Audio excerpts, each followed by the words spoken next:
Hi friends, எல்லாம் எப்படி இருக்கீங்க? நான் தான் உங்க அஜய். ஸோ இன்னைக்கு வீடியோவில் நம்ம என்ன பார்க்க போறோம்னா சாகி துக்குடா பார்க்க போறோம். சாகி துக்குடான்றது ஒன்றும் இல்லை, அது ஒரு ஸ்வீட். சாகி துக்குடா செய்ய பேசிக்கான பொருள் என்னன்னா வெறும் பாலும் பிரெட்டும் இருந்தாலே போதும், யாருனாலும் வீட்டில் செஞ்சிடலாம்.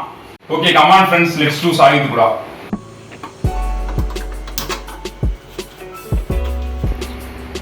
இதுக்கு முதல்ல 1/2 லிட்டர் பாலை நல்லா 1/4 லிட்டர் ஆற வரைக்கும் நல்லா சுண்டை காய்ச்சிக்கணும். ஓகே, இப்போ பால் நல்லா கொதிக்க ஆரம்பிச்சிருச்சு. இப்போ சுற்றி இருக்க ஆடையெல்லாம் நல்லா எடுத்து விட்டு பால் 1/4 லிட்டர் ஆற வரைக்கும் நல்லா கொதிக்க விடணும். இப்போ பால் நல்லா பொங்கி வருது. இப்போ ஓரத்தில் இருக்க ஆடையெல்லாம் நல்லா எடுத்து விட்டுட்டு நல்லா ஒரு 1/4 லிட்டர் ஆற வரைக்கும் நல்லா வத்த விடணும் பாலை. இப்போ சிம்லேயே வச்சு பாலை நல்லா 1/4 லிட்டர் வர அளவுக்கு வத்த வச்சாச்சு. இப்போ இதில் 100 கிராம் சுகர் ஆட் பண்ணிக்கிறணும்.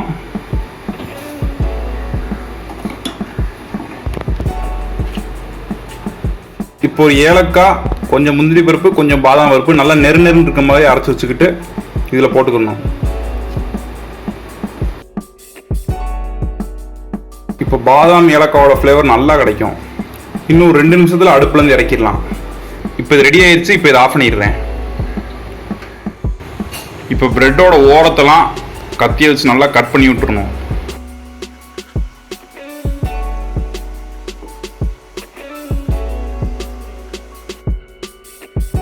இப்போ பிரெட்டு டயகனலாக கட் பண்ணிங்கன்னா உங்களுக்கு 2 ட்ரையாங்கிள் ஷேப்பில் பிரெட் பீசஸ் கிடைக்கும். ஓகே, இப்போ நம்ம இந்த பிரெட்டை கட் பண்ணியாச்சு. இப்போ இந்த பிரெட் பீசஸை கீழே நல்லா டீப் ஃப்ரை பண்ணணும். இப்போ நெய்யை ஒரு வடசட்டியில் ஊற்றி நல்லா காய வைப்போம். இப்போ நெய் நல்லா காஞ்சிடுச்சு. இப்போ பிரெட் பீஸை ஒன்று ஒன்றா போடுவோம்.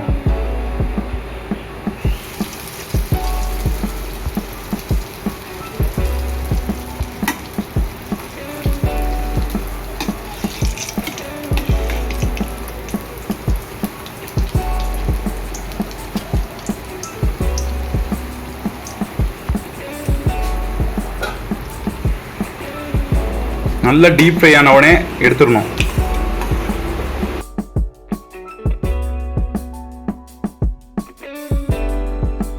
இப்போ பொரிச்சு இந்த பிரெட்டை சுண்டை காய்ச்சின பாலில் போட்டுடலாம். இது கிறிஸ்பி ஆகணும்னா நீங்கள் உடனே சாப்பிட்லாம், இல்லை ஜில்லுன்னு வேணும்னாலும் கொஞ்ச நேரம் ஃப்ரிட்ஜில் வச்சுட்டு சாப்பிட்டுக்கலாம்.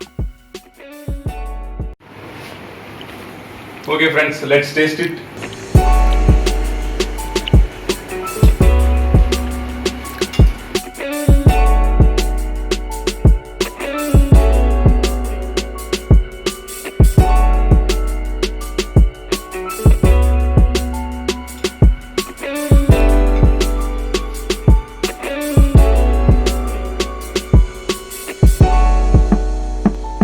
ஃப்ரெண்ட்ஸ், சொல்ல வார்த்தையே இல்லை, அவ்வளோ டேஸ்ட்டாக இருக்குது.